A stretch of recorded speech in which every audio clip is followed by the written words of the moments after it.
Les vrais Illuminati, c'est ceux qui ont le Saint-Esprit. Ce n'est pas ceux qui ont atteint le 33e temple de la franc-maçon ou le 35e temple de X.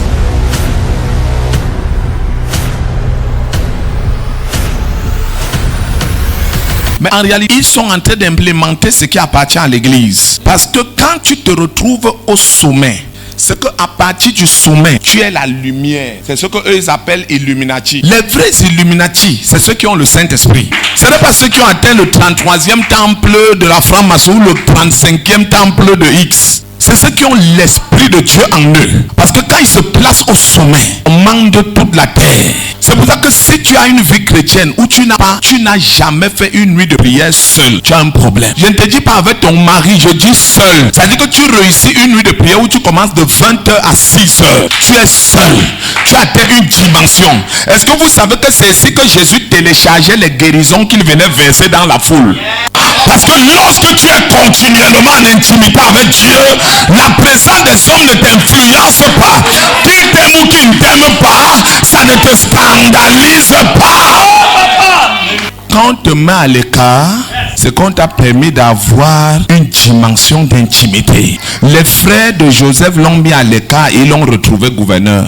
Je prophétise qu'on va te retrouver au sommet. Quand vous allez vous retrouver, vous serez au sommet. Il n'y a pas de vie spirituelle sans intimité. Jésus passait des nuits seul sur la montagne en train de prier. Même le jour qu'il a choisi ses disciples, il sortait d'une nuit de prière seul. Toi, tu n'arrives pas à prier seul même une heure de temps. Mais le danger de notre fin de temps-ci, c'est que les équipes restreintes sont devenues les centres internationaux de Congossa. C'est dans l'équipe restreinte qu'on passe l'église à Tabi. Tu as encore vu le culte? Tu as vu comment maman pasteur est venue? Tu as vu la manière qu'elle parle de Allah? N'est-ce pas elle est arrivée? Elle est arrivée, non? N'est-ce pas là il y a l'église? Moi je la regarde seulement un côté comme ça. En tout cas, je suis là. Comme tu me vois là, c'est ça. Je suis dans l'église là, un pied dehors, un pied dedans. Moi je te dis la vérité.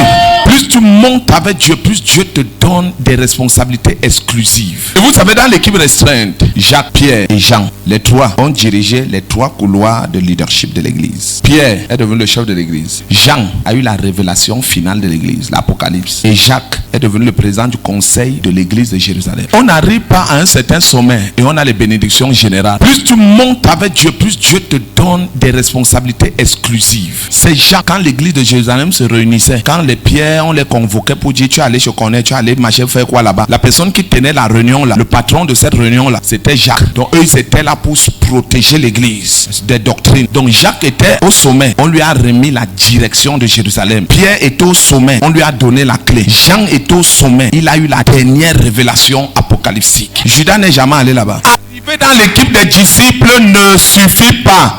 Être juste consacré pasteur ne suffit pas. Parce que le troisième niveau là, c'est je suis pasteur, je suis apôtre, je suis. Il faut réussir encore à quitter cette dimension pour entrer dans l'intimité de Dieu.